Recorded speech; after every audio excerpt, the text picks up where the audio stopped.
नमस्कार दोस्तों, स्वागत है आप सबका इस चैनल पे।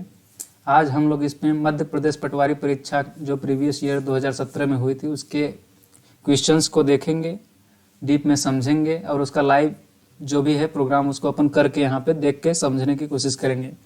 इस वीडियो को बनाने का मेरा सिर्फ एक ही मकसद है कि जिन लोगों के पास कंप्यूटर नहीं है बट व्यापम में जो क्वेश्चन पूछे जाते हैं वो कंप्यूटर का किताबी नॉलेज तो कम ही रहता है, प्लस डीप में नॉलेज रहता है, अंदर से क्वेश्चन पूछता है। तो जब तक आप उसको करके नहीं देखोगे तब तक वो चीज़ें याद नहीं रहेंगी। तो इसलिए अपन यहाँ पे जो भी है क्वेश्चन रहेंगे उसको देखेंगे और करके भी देखेंगे कि क्या कहना चाहता है और इसका मतलब क्या है एक्चुअल में, समझ के अपन उसको करेंगे। ठीक है। वैसे वीडियो बहुत सारे बने हुए हैं यूट्यूब पर, बस इस तरह का वीडियो अभी तक नहीं बना है, मुझे ऐसा पर्सनली लगता है, इसलिए मैं इस वीडियो को बना रहा हूँ। ठीक है, देखिएगा, पसंद आता है तो फेसबुक चैनल अपने इस चैनल को लाइक करके जाइएगा, सब्सक्राइब करके लीजिएगा चैनल को। आगे भी इस तरह के मैं वीडियो बनाऊंगा आपके लिए। ठीक है, पहला ही क्वेश्चन है, पहला क्वेश्चन देखते हैं। ये 9 दिसंबर 2017 को 9 बजे जो पेपर हुआ था उसका 20 क्वेश्चन है टोटल। अपन इसको जल्दी से करके देखते हैं डिटेल में। पहला ही क्वेश्चन है, फेसबुक क्या है? फेसबुक क्या है आप खुद बता सकते हैं। फेसबुक क्या है? दिन रात 24 घंटे चलाते होंगे। सोशल नेटवर्किंग वेबसाइट है ये, जिसके अंतर्गत पोस्ट वगैरह आप लोग करते हैं। इंस्टाग्राम, रील, फेसबुक ये सब तो आप यूज ही करते हैं, फिर भी इसको पढ़ लेते हैं।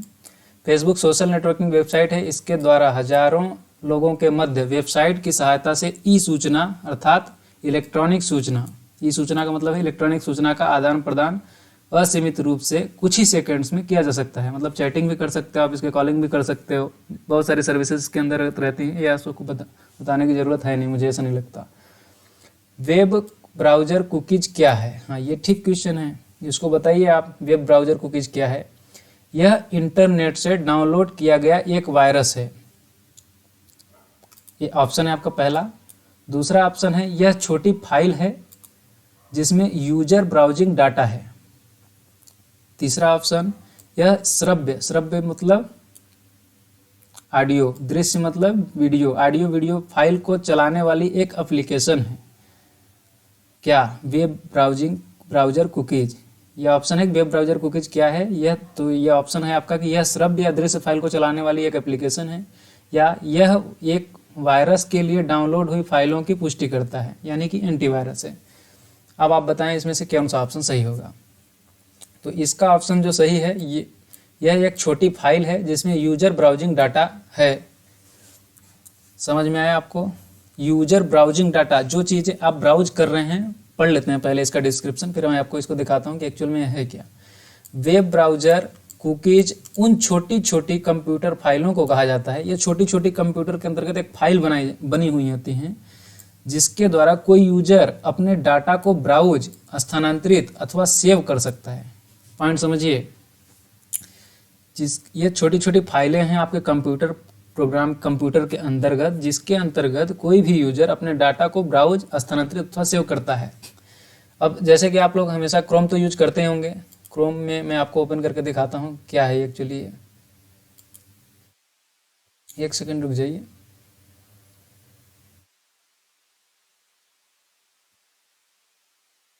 कुछ भी यहाँ पे, जैसे अभी मैंने क्लिक किया, ये जो चीज़ें बहुत सारी आपके पास खुल के आई हैं, ये कहाँ स्टोर हैं? ये आल्सो ये भी कुकीज़ हैं। ठीक है, मैं खोल के दिखाता हूँ आपको। ये जो भी इंफॉर्मेशन आप बार बार सर्च करते हैं यूट्यूब पे, फेसबुक पे, कहीं पे भी, तो आपके कुकीज़ फाइल बन के जाके स्टोर हो जाती हैं आपके कंप्यूटर के अंतर्गत या मोबाइल के अंदर जो भी हैं, ताकि वो नेक्स्ट टाइम जब आप कुछ भी सर्च करते हैं, आप जो भी सर्च करते हैं तो उसको उसके हिसाब से, प्रेफरेंस के हिसाब से आपको उस चीज़ों को दिखाता है।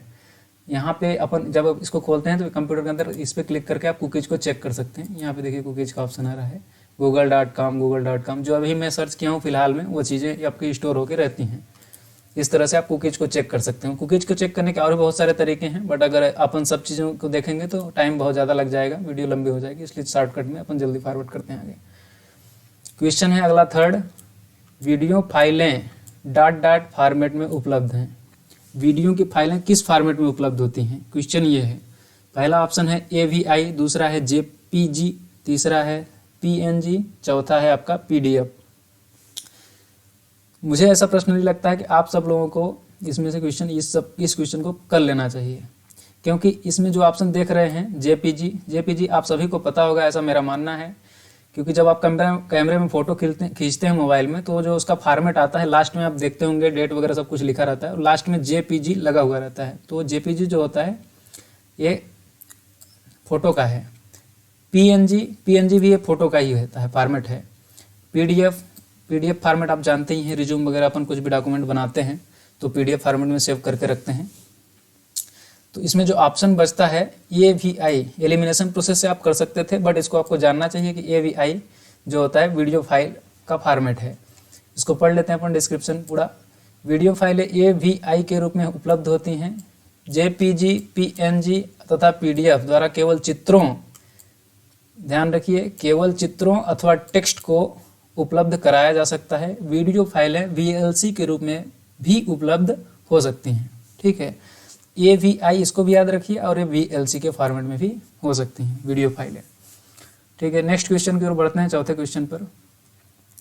MS एक्सेल में वर्कशीट में सभी रो मतलब जो ऐसे लाइनें रहती हैं और इस तरह से खाने बने रहते हैं, इस तरह से हॉरिजॉन्टल बोले तो आप देख लीजिए, शायद क्षैतिज बोलते हैं हिंदी में, अंग्रेजी में तो हॉरिजॉन्टल ही बोलते हैं।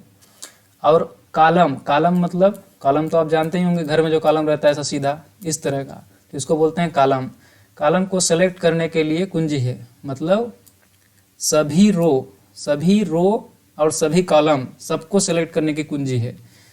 तो इसका ऑप्शन है कंट्रोल ए। आपको पता ही होगा, नहीं पता है तो मैं बता रहा हूँ आपको, ये सेलेक्ट ऑल करने की कुंजी है।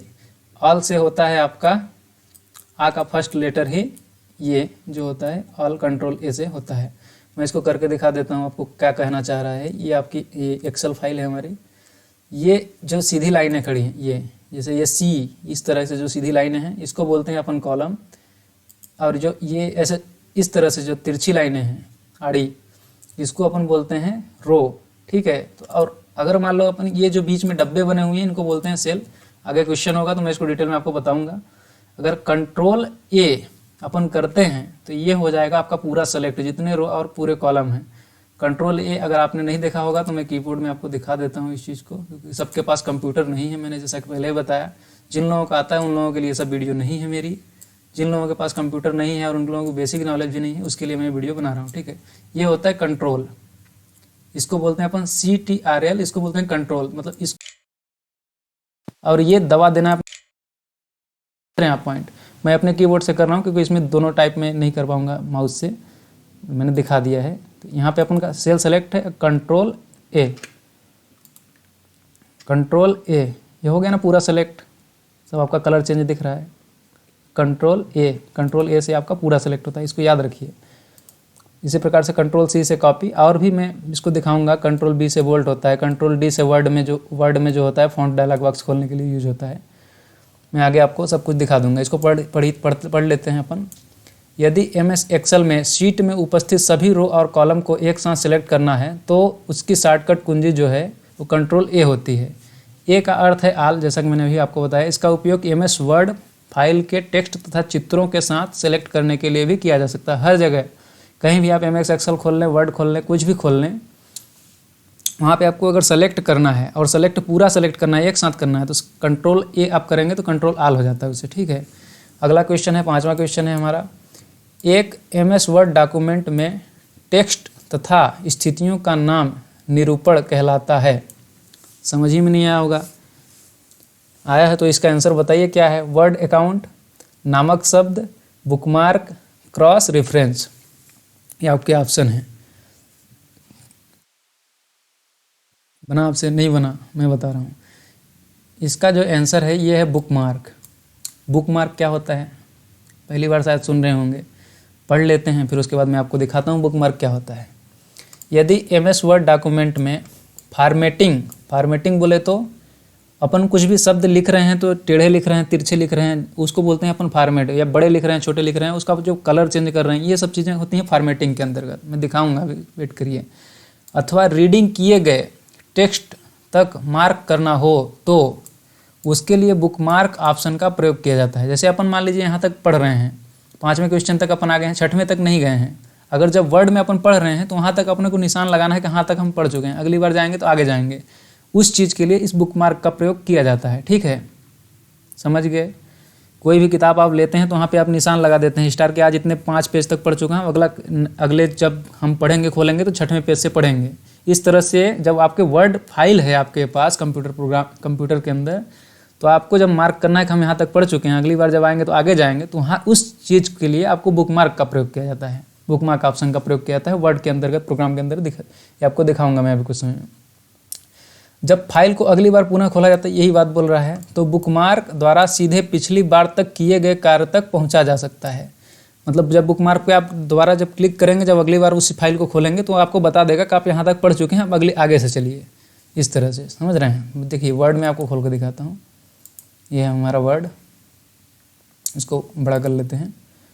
यहाँ पे मान लो आप कुछ भी टाइप कर लिए हो, बहुत सारा कुछ लिखे हो, ठीक है। अब यहाँ पे हम देखते हैं बुक मार्क कहाँ है। इंसर्ट के अंतर्गत जाएंगे, ये है आपका बुक मार्क, दिख रहा है।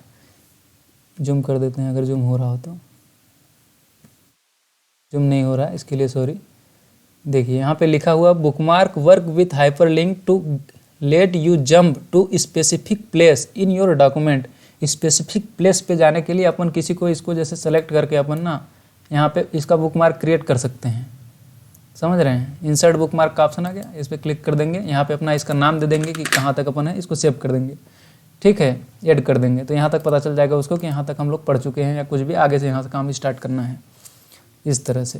तो ये होता है बुकमार्क। ये बुकमार्क वो वाला नहीं है आपका जो समझ रहे हैं दूसरा क्रोम पे, इसको याद रखिए, काफ़ी इंपॉर्टेंट है ये भी।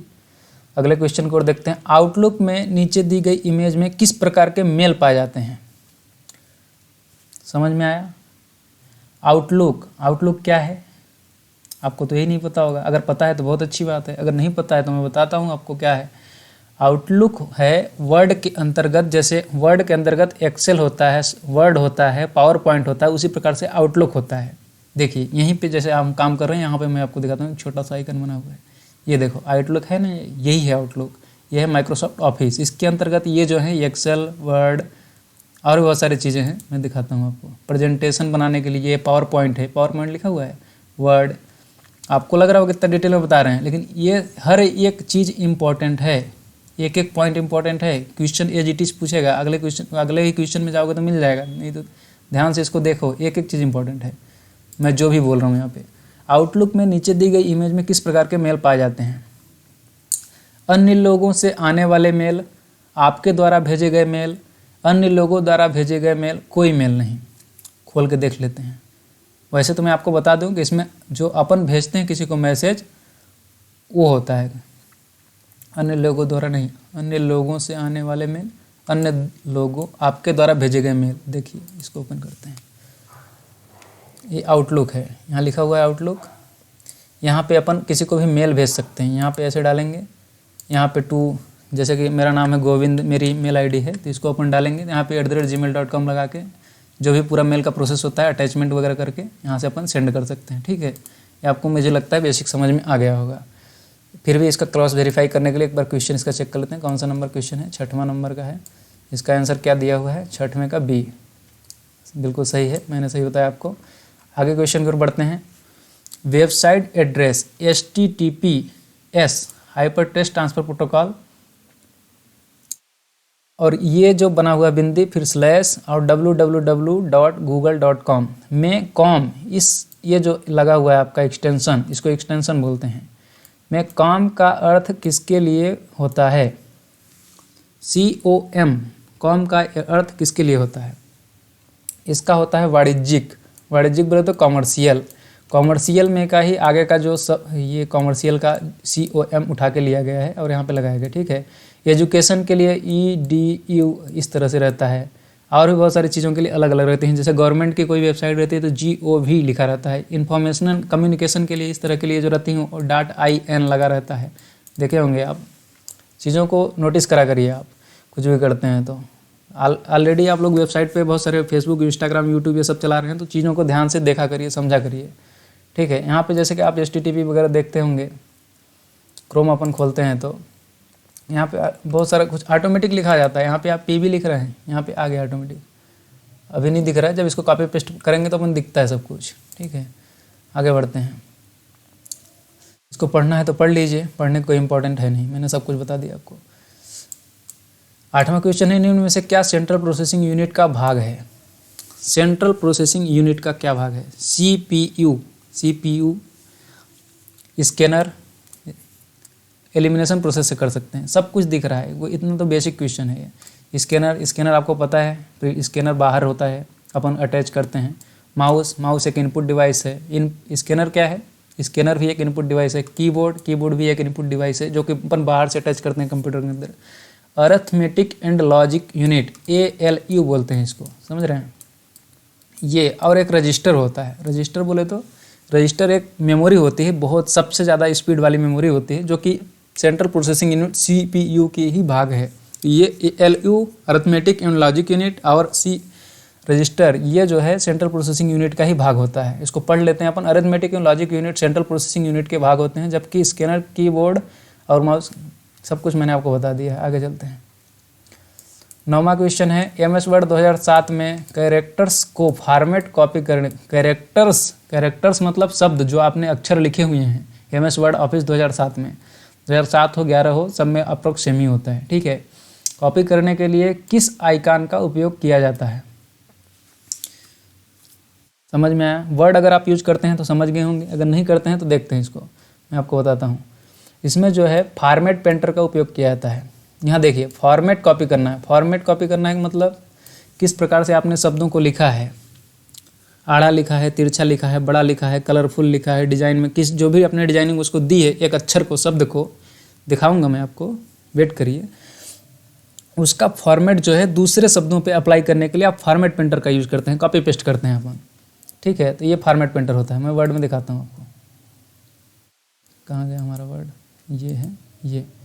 अब मान लीजिए अपन इतने पार्ट को ये बोल्ड कर देते हैं, थोड़ा बड़ा कर देते हैं, इसको और बड़ा कर देते हैं। ठीक है, ये, और इसको कलर दे देते हैं कोई सा भी, ये।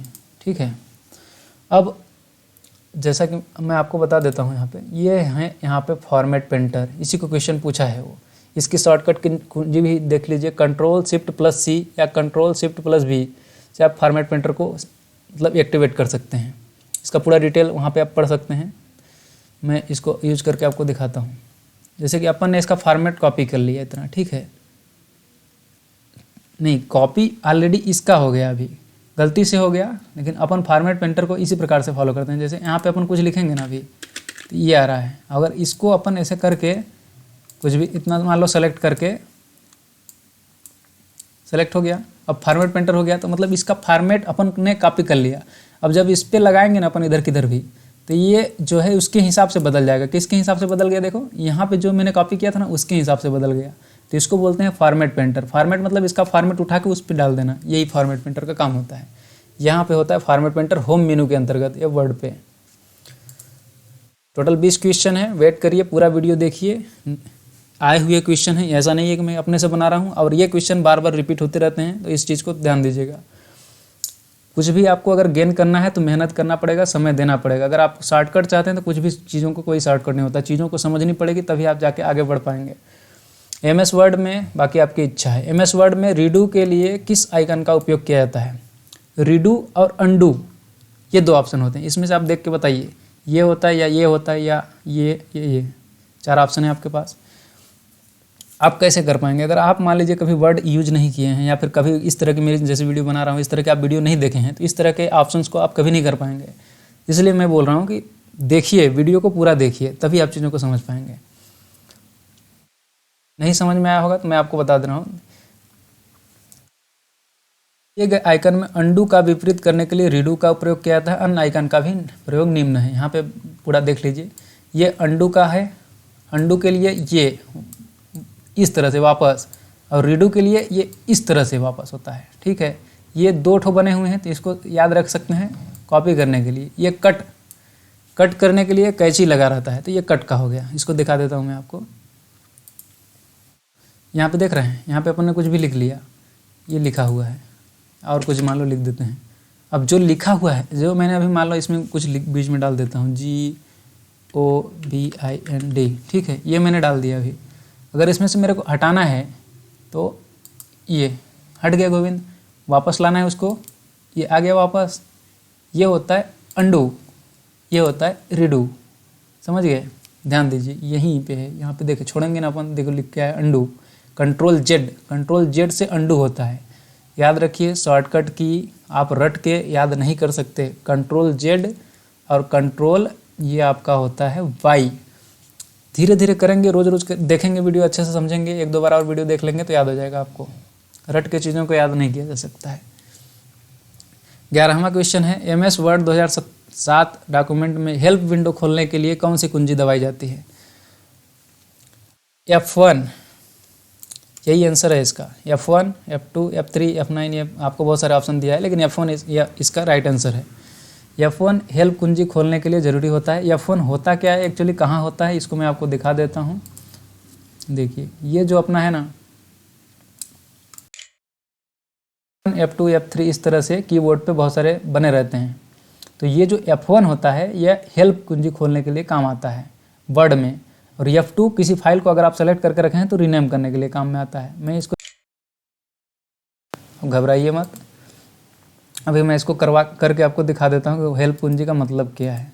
यहाँ पे अपन गए, अब मैं दबा रहा हूँ अपने कीबोर्ड से F1, देखो यहाँ पे हेल्प बॉक्स खुल गया ना, हेल्प, ये इतना सारा सब कुछ आ गया। इसमें आप क्या किस तरह की हेल्प जानना चाहते हैं आप देख सकते हैं पूरा, ठीक है। आगे बढ़ते हैं शॉर्टकट में, ज़्यादा डिटेल में नहीं जाएंगे क्योंकि पहला ही वीडियो है, अपलोड करने में डाटा भी लगेगा, और ठीक है, इसको ज़्यादा डिटेल में जाने की ज़रूरत नहीं है। अगला क्वेश्चन है, विषम ज्ञात कीजिए। विषम बोले तो ऑड, ऑड मतलब तो अलग, इनमें से कौन सा अलग है? पहला है जावा, C++, लाइनेक्स। जैसा कि अगर आपने बेसिक कंप्यूटर थोड़ी बहुत भी पढ़ी हुई तो आपको याद होगा कि जावा, C++, इस तरह के बहुत सारे और भी ये हैं जो हैं, ये लैंग्वेज हैं, कंप्यूटर के प्रोग्रामिंग लैंग्वेज हैं। लेकिन ये लाइनेक्स जो है, लाइनेक्स आपकी एक ऑपरेटिंग सिस्टम है। देखो लाइनेक्स एक ऑपरेटिंग सिस्टम है, और ये जो हैं तीनों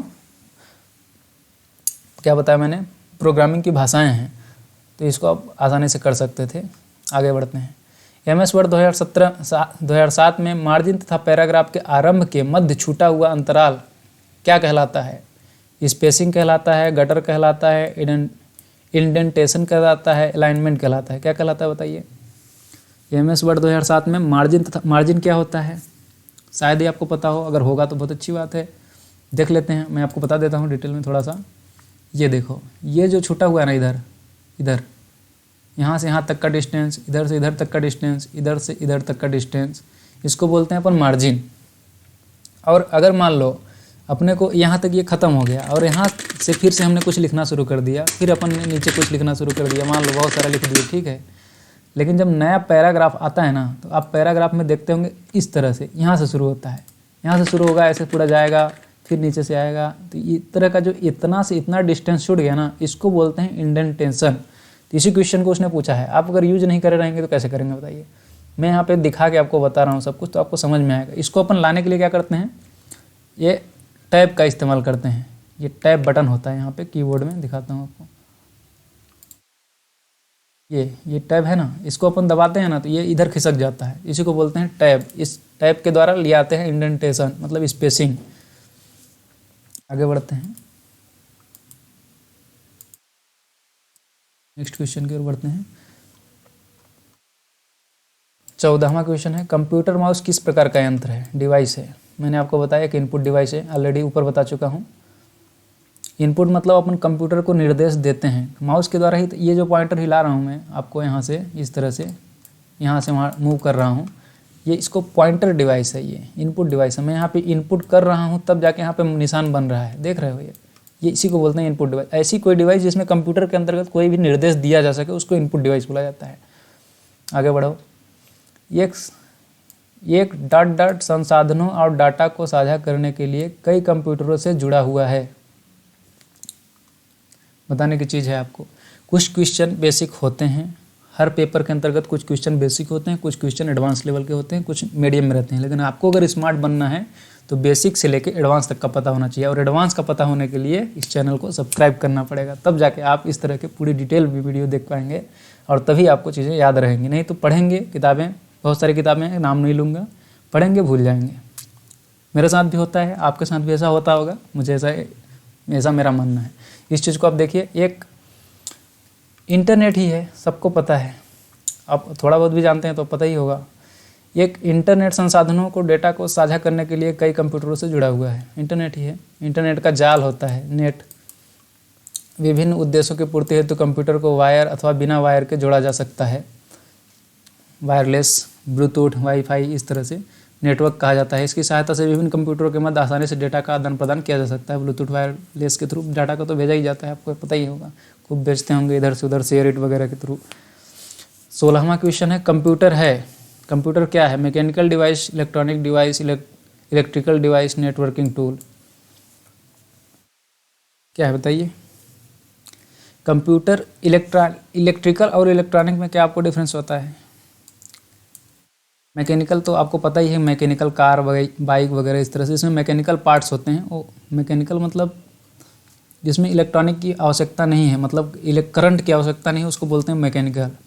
वो स्वचालित, उसमें आपको कुछ भी मूवमेंट लाना है तो ये मैकेनिकल हो गया। इलेक्ट्रिकल में आपके जो है बड़े बड़े वायर्स लगे रहते हैं, ट्रांसफार्मर हो गया, इस तरह के खंभे हो गए, पोल्स हो गए, करंट जा रही है, ये सब जो है इलेक्ट्रिकल हो गए। इलेक्ट्रॉनिक्स के अंतर्गत सेमीकंडक्टर्स का प्रयोग किया जाता है, तो ये बोलते हैं इसको इलेक्ट्रॉनिक्स। सेमीकंडक्टर आप पता ही है, अर्धचालक युक्तियाँ, छोटे छोटे युक्तियों को, इलेक्ट्रॉनिक डिवाइसों को जो मिला के बनता है उसको बोलते हैं इलेक्ट्रिकल डिवाइस। कंप्यूटर में आपको पता ही है बहुत छोटे छोटे डिवाइसेस यूज होती हैं, प्रोसेसर हो गया, इस तरह के बहुत सारे जो छोटी छोटी किट्स लगी रहती है, ट्रांजिस्टर हो गया, कैपेसिटर हो गया, बहुत छोटी छोटी लगी रहती है, इसलिए इसको इलेक्ट्रॉनिक डिवाइस बोला जाता है। MS एक्सेल में सेल कंटेंट को एडिट करने में निम्न में से कौन सी विधि सही नहीं है? अब बताइए। इस क्वेश्चन को अगर आप बिना एक्सेल को देखे या पढ़े कहीं से चले गए तो क्या कर पाएंगे? किताब में पढ़ के जाएंगे, मेरा मानना है डेफिनेटली इस क्वेश्चन को नहीं कर पाएंगे आप, क्योंकि ये क्वेश्चन किताब में दिया ही नहीं है, कहाँ से करेंगे? इसको करके देखना पड़ेगा, और करके दिखाने के लिए मैं हूँ, क्योंकि मेरे को पता है कहाँ से गलतियाँ हो रही हैं, और मेरे साथ हो रही हैं, तो मुझे ऐसा लगता है आपके साथ भी हो रहा होगा। ज़्यादा बातें नहीं करेंगे, आगे बढ़ते हैं। अल्ट कुंजी दबाना, अल्ट कुंजी दबा के एडिट किया जा सकता है या नहीं किया जा सकता है। सेल क्या होता है? डब्बा होता है एक्सेल के अंतर्गत जिसमें अपन कुछ लिखते हैं। F2 कुंजी दबा के देखते हैं, अपन करके देखेंगे। सेल में डबल क्लिक करना, कंट्रोल कुंजी दबाकर। आगे बढ़ो, इसका व्याख्या मैं आपको पहले दिखा देता हूँ, फिर उसके बाद अपन उसको लाइव करके देखेंगे। MS एक्सेल में सेल कंटेंट को एडिट करने के लिए F2 कुंजी दबाकर, F2 कुंजी के द्वारा या जिस सेल में एडिट करना है उसमें माउस का डबल क्लिक करके या कंट्रोल कुंजी को दबाकर एडिट किया जा सकता है। समझ गए? अपन डबल क्लिक कर देंगे तो भी खोल ही देता हूँ, आपको दिखाता हूँ मैं। इसमें आप यहाँ पे गए, अभी इसमें आप कुछ लिखेंगे, लिख जाएगा। इसको डबल क्लिक करना है, यहाँ पे आपका ये ब्लिंक कर रहा है लाइन, देख सकते हैं ये, तो आप इसमें आप टाइप कर सकते हैं कुछ भी। तो इसको मतलब सेलेक्ट करने के लिए आपको इसको अंदर जाना है, तो इसमें आप डबल क्लिक कर सकते हैं। या फिर दूसरा ऑप्शन क्या है? कंट्रोल, दिखाता हूँ, ये कंट्रोल बटन दबा के आप इनमें इंटर कर सकते हैं। अल्ट बटन दबा के आप नहीं कर सकते। क्यों नहीं कर सकते? अब नहीं कर सकते तो नहीं कर सकते भाई, नहीं होता है, इस पर होता ही नहीं है तो कैसे बताऊँगा आपको कैसे होगा? ठीक है, आगे बढ़ते हैं इसमें। परंतु अल्ट कुंजी के द्वारा उपयोग नहीं किया जा सकता, कंट्रोल के द्वारा किया जा सकता है, F2 के द्वारा भी किया जा सकता है। आगे बढ़ो, 18 नंबर क्वेश्चन पहुंच गए। बस 20 क्वेश्चन हैं, इन क्वेश्चन को रटते जाओ, समझते जाओ, देखते जाओ, याद करते जाओ, फील करते जाओ, क्योंकि अभी यहाँ रट लोगे 2 दिन बाद भूल जाएगा। फील करोगे ना, कभी नहीं भूलेगा। 1 साल का 10 साल बाद भी नहीं भूलेगा। आपको कभी भी कंप्यूटर मिलेगा तो आप बता दोगे कि ऐसे करना है मेरे को। MS एक्सेल में एक रो और एक कॉलम के प्रतिच्छेदन को क्या कहा जाता है? प्रतिच्छेदन मतलब क्रॉसिंग लाइन। एक ऐसे, ये ऐसे वाली कॉलम वाली आ रही लाइन, एक ऐसे वाली आ रही है, ठीक है, ये, और ये जो बीच में बन रहा है ना, इसको क्या बोलता है? ये क्वेश्चन पूछ रहा है। वर्ग बोलते हैं, रो बोलते हैं, सेल बोलते हैं, वर्कशीट बोलते हैं। क्या बोलते हैं बताओ? सेल बोलते हैं अपन। मैंने पहले ही जब स्टार्टिंग हुआ था शायद वीडियो, तो भी मैंने बताया था कि सेल बोलते हैं अपन। जो ये जो है ना, ये डब्बा, ये ऐसे लाइन आ रही हैं, बहुत सारी ऐसे लाइन जा रही हैं, तो ये जो डब्बा बन रहा है इसी को बोलते हैं सेल। सेल है कोशिका, वही वाला है एक, समझ लो। ये मान लो बहुत सारी कोशिकाएं हैं मिलके, सकते हो। शीट बनी हुई है, ये देखो शीट बोलते हैं इसको। ये भी क्वेश्चन पूछा गया है पेपर में कि वर्कशीट, जो ये अपन जिस पे एक्सेल पे फाइल जो बनती है उसको क्या बोलते हैं, तो इसको बोलते हैं वर्कशीट, याद रखिए। तो ये बोलते हैं इसको सेल। आ जाओ आगे नेक्स्ट क्वेश्चन की ओर। जीबी 19 नंबर का क्वेश्चन है, जीबी का विस्तृत रूप क्या है? बताने वाली बात ही नहीं है, सबको पता है, गीगाबाइट आंसर है इसका। जीबी, ठीक है। केबी किलोबाइट, गीगाबाइट, टेराबाइट, जेंटाबाइट, ऐसे बहुत सारे होते हैं, इनको आप पढ़े होंगे तो आप पढ़ सकते हैं इसको। मैं नहीं तो मैं इस पर भी, आप बोलेंगे कमेंट करिएगा तो मैं इस पर भी वीडियो आपको अपडेटेड पूरा एकदम अच्छे से दिखा के एक्सप्लेन करके मैं बता दूंगा, हर चीज़ की वीडियो बना दूंगा मैं। लेकिन पहले देखते हैं अभी क्या होता है। 20वां नंबर का क्वेश्चन है हमारा। मैं तो सोच रहा हूँ कि इसे पटवारी का पहले पूरा ख़त्म कर देते हैं अपन, उसके बाद ही पूरा डिटेल में पढ़ेंगे। 20वां क्वेश्चन है आपका, MS एक्सेल 2007 में सेल में लंबे टेक्स्ट को अनेक में विभाजित किया जाता है, किया जा सकता है। आप ऐसा किसके माध्यम से कर सकते हैं? समझ में नहीं आया होगा, ऐसे लिखा ही जाता है लैंग्वेज। तो अगर आपको हिंदी में समझ में नहीं आता तो इंग्लिश में कन्वर्ट करके देख लिया करो। मेरे पास चूँकि इंग्लिश का ऑप्शन अभी नहीं है, इसलिए मैं हिंदी में बता रहा हूँ, क्योंकि मेरे यहाँ पे आप देख सकते हैं इसको, ठीक है। लंबे टेक्स्ट को अनेक में विभाजित किया जा सकता है, ऐसा आप किसके माध्यम से कर सकते हैं? लंबे टेक्स्ट दिखाते हैं आपको, क्या लंबे टेक्स्ट, यहाँ पे कुछ लिखा हुआ है, ये लिखा हुआ है ना, इसको अभी मैं काट के दिखाता हूँ आपको। यहाँ पे अपन टाइप कर रहे हैं कुछ, ये देखो अपनी डी वाली जो ये वाली अपना कॉलम है ये यहीं तक है, लेकिन ये बाहर अभी चला जा रहा है इससे। इसको एक एक करके आप काटेंगे तो देखिए ये बाहर से कट रहा है, उसमें से भी कट रहा है, लेकिन जो होना चाहिए इसको इसी में होना चाहिए, लेकिन ये जो बाहर जा रहा है ना, इसको इसी वाले डब्बे में आना चाहिए। ऐसा कुछ अपन कैसे कर सकते हैं, ये क्वेश्चन पूछने का मतलब है। देखो यहाँ पे लंबे टेक्स्ट को अनेक में विभाजित किया जा सकता है, मतलब उसको शॉर्ट में करके उसी फाइल में, उसी डब्बे में रखा जाना चाहिए, ऐसा दिखना चाहिए। ऐसा आप किसके माध्यम से कर सकते हैं? होम टैब में रैम्प टेक्स्ट का रैम्प टैब पर क्लिक करके। दूसरा ऑप्शन है व्यू टैब में अरेंज ऑल पर क्लिक करके। तीसरा ऑप्शन है पेज लेआउट में अलाइन पर क्लिक करके।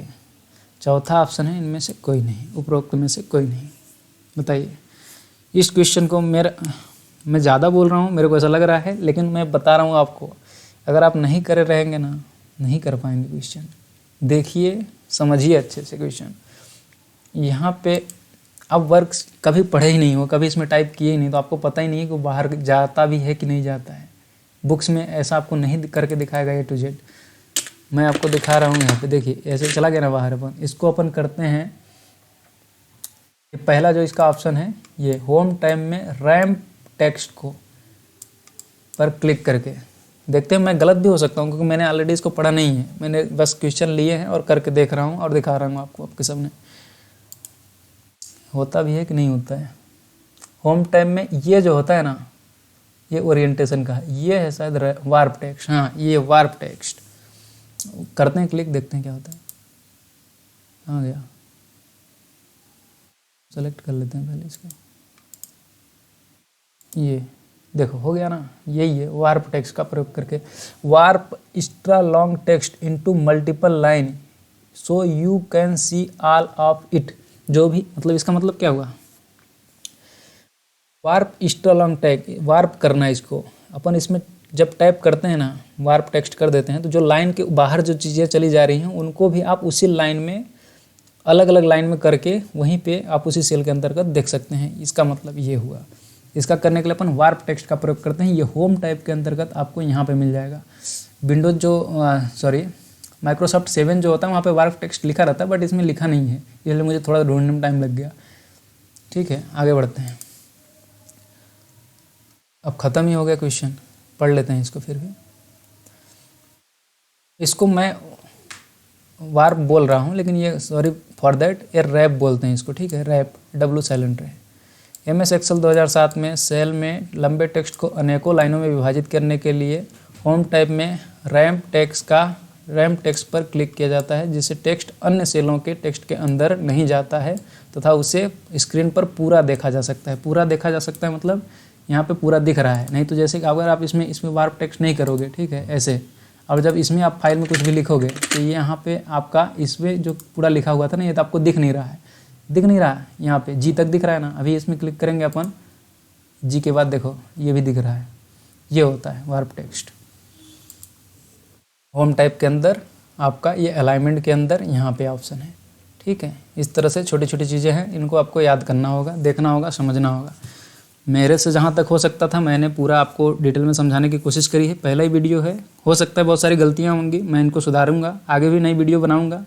नई वीडियोस को देखने के लिए इस चैनल को आप सब्सक्राइब कर लीजिए। तब तक के लिए हंसते रहिए, मुस्कुराते रहिए, खेलते रहिए, घूमते रहिए और पढ़ते भी रहिए। Tata, take care, bye bye, goodbye, thank you.